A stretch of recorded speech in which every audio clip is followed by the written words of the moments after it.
Si te gusta nuestro contenido, no olvides suscribirte a nuestro canal, darle like y compartir nuestro contenido con tus amigos para ayudarnos a llegar a los 10.000 suscriptores.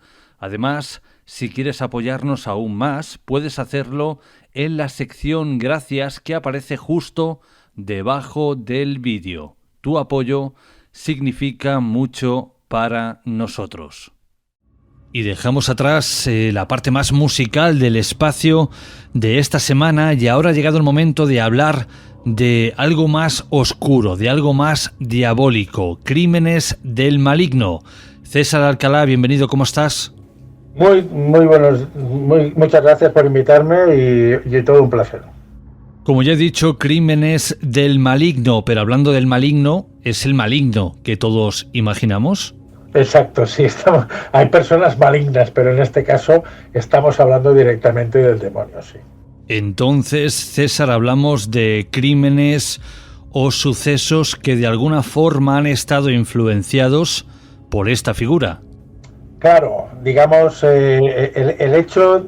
A ver, aquí hay una historia que es el hecho aquel de lo que son mensajes divino-mesiánicos, es decir, tienes toda una serie de personas que creen o se supone o han intentado ver de que el diablo, claro, aquí también tenemos que hablar un poquito, digamos, de nuestra tradición, digamos, cristiana, ¿no? Es decir, hay el bien y el mal. No solamente es cristiano, ¿no? El bien y el mal, o sea, lo tienes en otras muchas religiones, pero claro, tienes a Dios y al diablo, ¿no? Con lo cual existe una gran influencia en muchísimas personas en el hecho de que, bueno, pues creen y consideran de que existe el diablo y el diablo es un personaje maligno, y entonces entraríamos dentro de lo que es la psicología, lo que se llaman los delirios místicos e incluso hasta mesiánicos en este sentido, ¿no? Y entonces, pues claro, aquí en el libro pues se habla de toda una serie de personas que en un momento determinado pues han oído una voz que les ha dicho que tenía que hacer cierta cosa y siempre han vinculado esta voz y el hecho de lo que les habían dicho con que había sido el diablo el que se había metido en su cuerpo, o el que, bueno, en un momento determinado les había influenciado lo suficiente como para cometer un crimen o un asesinato. Este tipo de crímenes o de sucesos los cometen seres humanos, es decir, personas que tienen brazos, piernas, ojos, boca, gente normal y corriente como cualquier otro que anda por la calle. Luego ya podríamos entrar en si hay algún tipo de problema psicopático, psicológico. Bueno, en definitiva se me ocurren ejemplos como el hijo de Sam, David Berkowitz, quien decía que un perro que a su vez estaba poseído por un diablo le dijo que matara. Ronald DeFeo, cuando acabó con toda su familia en la famosa casa de Amityville. Bueno, pues de alguna forma eran excusas para eludir la responsabilidad. ¿Va la historia por aquí, César? Sí, podríamos centrarnos en lo que tú acabas de decir, ¿no? De todas maneras, sí puede ser una excusa, pero muchos de ellos dicen que realmente lo han oído. A ver, aquí siempre hay la historia esta de que, digamos, la persona en el momento que comete el acto, comete el asesinato, está solo.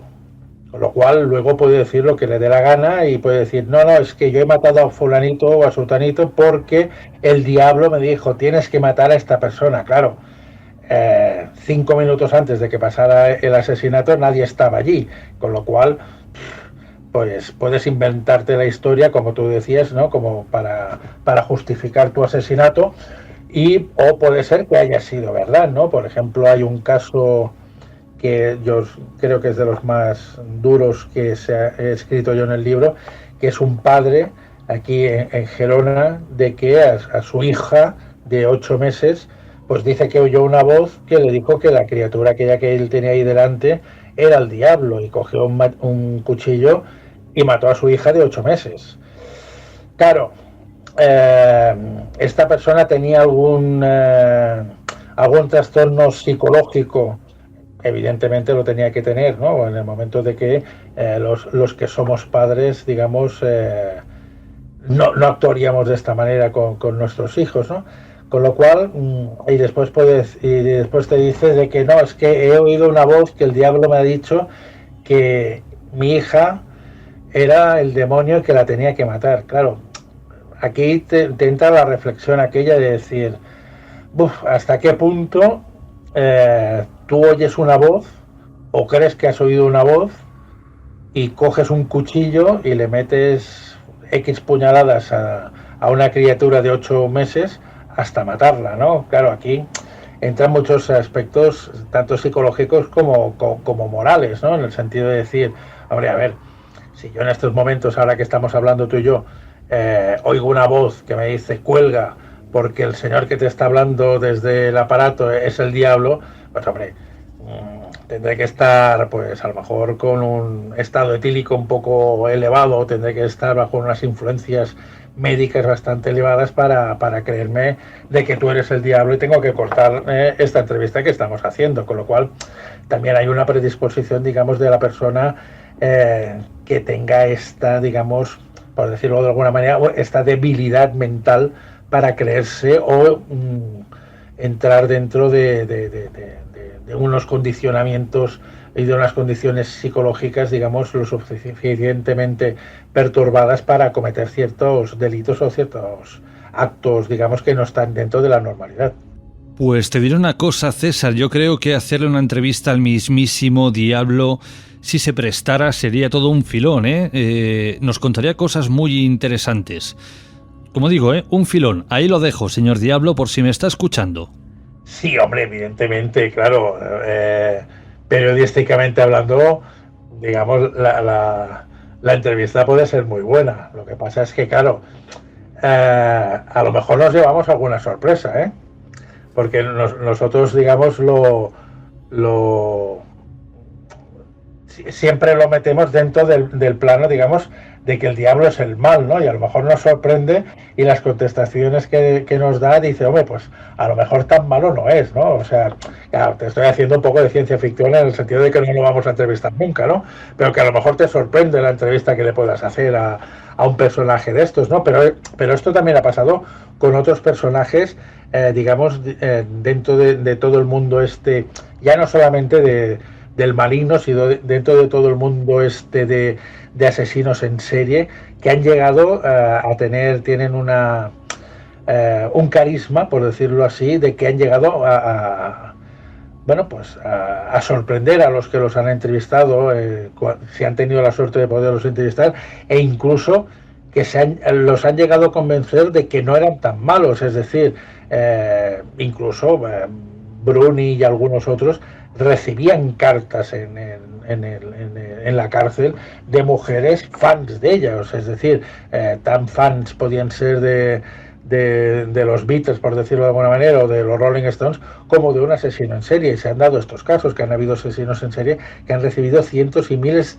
de cartas de mujeres, incluso algunos se han llegado a casar con alguna. Quiero decir que estos personajes llegan a darte la vuelta de tal manera que al final, bueno, pues no es que te vaya a decir de que son buenos, pero sí que dentro de un contexto aparecen como si fueran buenas personas o no tan malas como como la prensa o la sociedad ha querido que los veamos. Bueno, asesinos actuales, con el tema de recibir cartas, tenemos por ejemplo a Ted Bundy o al propio Richard Ramírez, de Night Stalker, aquel que llevaba el pentáculo en la mano durante los juicios y que enamoró a cientos de chicas y le enviaban fotografías desnudas. Es decir, que bueno, que de esto yo creo que ocurría antes y seguirá ocurriendo. Hablemos de alguno de los casos que tú mencionas en tu libro, por ejemplo, el del diablo en el convento de Madrid. Sí, bueno, esto llega un momento, hay este y también el de Santa Clara, es decir, a ver, esto lo ponemos porque históricamente así se vendió y se relató en su momento, de que en el convento este de Madrid o el otro que yo te decía de Santa Clara hubo posesiones diabólicas hacia las monjas. Claro, también hay que contextualizar, digamos, el momento en el cual pasó, que estamos hablando pues del siglo XV, XVI, incluso XVII. Es decir, estamos hablando de una época en la cual pues la inmensa mayoría, por no decir un tanto por ciento muy elevado de la sociedad española, era analfabeta o tenía muy pocos conocimientos. Y siempre hay un espabilado que es el que se lleva el gato al agua, por decirlo así, ¿no? Y entonces en este caso pasó esta historia tanto con un sacerdote o sacerdotes, en el caso de los varios conventos, en los cuales este sacerdote, pues por las noches, pues mantenía, vamos a decirlo claro, mantenía relaciones sexuales con las monjas, diciéndoles en aquel momento que era el diablo el que las poseía. Ellas se lo llegaron a creer y en el convento de Madrid como de Santa Clara, pues corrió la voz y llegó a las autoridades más altas de la iglesia de que había toda una serie de monjas poseídas por el diablo, porque por la noche se aparecía el diablo en sus habitaciones y las poseía y ellas no podían hacer nada más. Claro, cuando se empezó a investigar, al final se dieron cuenta de que no había habido ningún tipo de posesión diabólica. Lo único que había habido es un sacerdote que era bastante más espabilado y entonces mantenía relaciones con ellas, vendiéndoles la película de que era el diablo el que por las noches iba a sus celdas y las poseía. Al final los curas estos acabaron siendo expulsados de todas partes y se cerró, digamos, por decirlo de alguna manera, para que no hubiera más problemas de los que pudieran haber sucedido con todo el tema este, pues acabaron cerrando el tema y nunca más se supo nada. Lo que pasa es que sí que ha quedado registrado históricamente. También te digo una cosa, César, parece que si dices que te ha influenciado el mismísimo diablo, te da como más caché, ¿no? Como que tu crimen, tu delito, coge más peso. Sí, bueno, claro, y si estamos hablando, digamos, de un sitio como es un convento, pues aún más, ¿no? Es decir, que entre un violador, pues a lo mejor no tendría tanta fuerza como decir, no, es que este convento está poseído por el diablo y por las noches el diablo hace de las suyas y seduce a todas las monjas que hay aquí. Claro, también es lo que yo te estaba diciendo, es decir, tenemos toda una serie de personajes en aquel momento que su nivel intelectual no era digamos, muy elevado, con lo cual el miedo al diablo, el miedo tenemos que tener en cuenta también que estamos en una sociedad y en unos momentos en los cuales, digamos, el miedo al más allá, el miedo a Dios, ¿no? En un momento determinado, la Iglesia, hay que ser temeroso de Dios porque te puede castigar, todas estas historias que se dijeron en aquel momento, pues claro, si en contrapartida tienes un diablo que es el villano, que es el personaje aquel que te puede, pues no sé,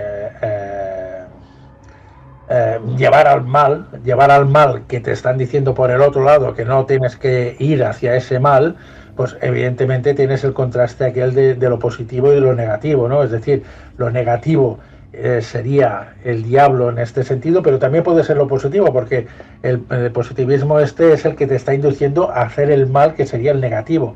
Puede parecer una contradicción, pero en mentalidades de aquella época no era tan contradictorio, es decir, ser libidinoso, por decirlo de alguna manera, era el mal, pero en unas circunstancias podía ser el bien porque te lo pasabas bien, digamos, socialmente. Pero claro, tenías por otra parte, por encima de todo, el castigo divino que te podía caer, con lo cual te confesabas y entonces no tenías por qué ser tan malo o estabas más perdonado. Fíjate que yo puedo entender siglo XIV, siglo XV, siglo XVI, XVII, XVIII, cuando la religión predominante influía en todos los aspectos de la vida y prácticamente dirigían a golpe de batuta lo que tenías que pensar o decir. Pero hoy en día, en un siglo XXI, cuando todo el mundo piensa y hace lo que quiere, que te creas que el diablo está detrás de ciertas actitudes, que es muy respetable, pero ya se me antoja más complicado. Aunque, bueno, vayamos a lo que nos interesa. Hablemos de otro capítulo de tu libro, El crimen de Godella. Bueno, el crimen de Godella es un tema que ahí se mezclan diferentes aspectos. Es decir, era un matrimonio que tenían 2 hijos y un día por la mañana aparecieron los 2 hijos muertos, ¿no? El padre acusó a la madre y la madre acusó al padre de haberlos asesinado. Por en medio hay toda una serie de circunstancias, digamos, de haberse tomado sustancias de drogas, con lo cual los 2 al final fueron condenados por el hecho de haber matado a los hijos, pero nunca se supo, es decir, estaban lo suficientemente drogados, estaban lo suficientemente que tenían la cabeza, digamos, completamente en blanco de lo que había pasado esa noche, pero lo que sí que es cierto es que las 2 criaturas aparecieron muertas. Al día siguiente, tanto el padre como la madre se despertaron teniendo los 2 hijos muertos y ninguno de ellos se acordaba de lo que había pasado. Pero evidentemente yo supongo que debe ser un acto reflejo normal. El padre condenó a la madre de haber hecho todos aquellos actos porque él no se acordaba, pero incluso al revés, la madre acusó al padre de todo lo que había pasado porque ella tampoco no se acordaba de los sucesos ocurridos. Lo que sí que es cierto, y eso sí que se llegó a demostrar en su momento, es que habían tomado sustancias lo suficientemente potentes como para llegar, digamos, a asesinar a las 2 criaturas.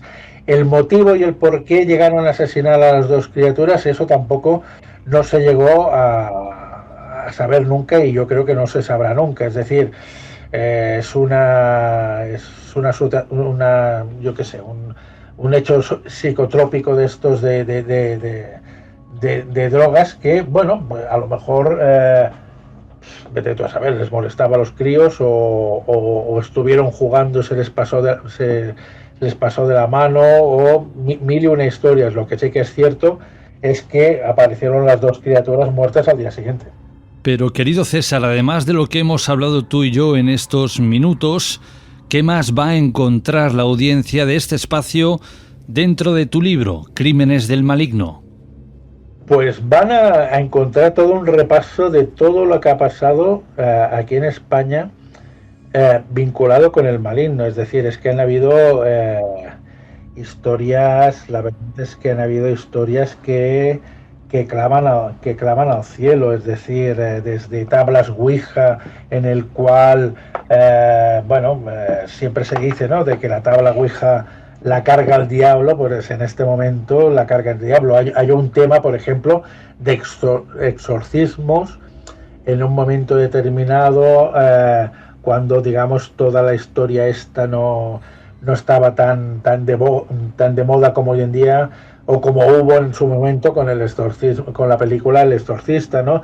Hay espiritismos. Después tienes el Frank Alexander, que es un personaje, digamos, mesiánico, que la familia lo consideraba mesiánico, y lo único que me gustaría apuntar es de que tanto la madre como las hermanas se dejaron matar por él porque lo consideraban un personaje divino. No voy a explicar cómo las mataron, pero la verdad es que las mató de una manera, digamos, muy cruel, ¿no? Y después tienes la madre, de que a la hija, por también drogas por en medio y todo esto, se pensaba de que estaba embarazada, y entonces quiso abortarla, o quiso hacer el ritual de que abortara la chica, y lo que hizo es reventarla por dentro. O sea, ahí la verdad es que pueden pueden encontrar cosas de aquellas que puedes llegar a decir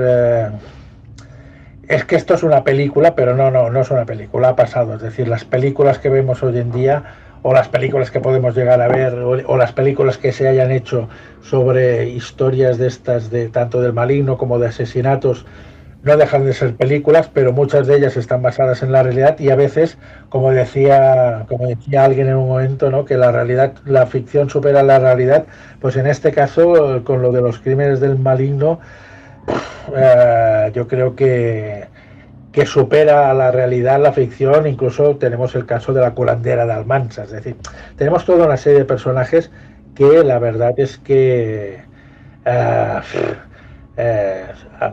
te llenan la sangre cuando sabes, digamos, o cuando lees lo que realmente llegaron a cometer por actos, digamos, sobrenaturales, o que ellos pensaban que eran sobrenaturales. Y si alguien quiere adquirir tu libro, César, ¿dónde pueden hacerlo? Pues lo pueden hacer comprando Crímenes del Maligno en sus mejores librerías, o en la de confianza, como se decía antiguamente, ¿no? Querido César, un fuerte abrazo y hasta la próxima. Igualmente, un placer, gracias.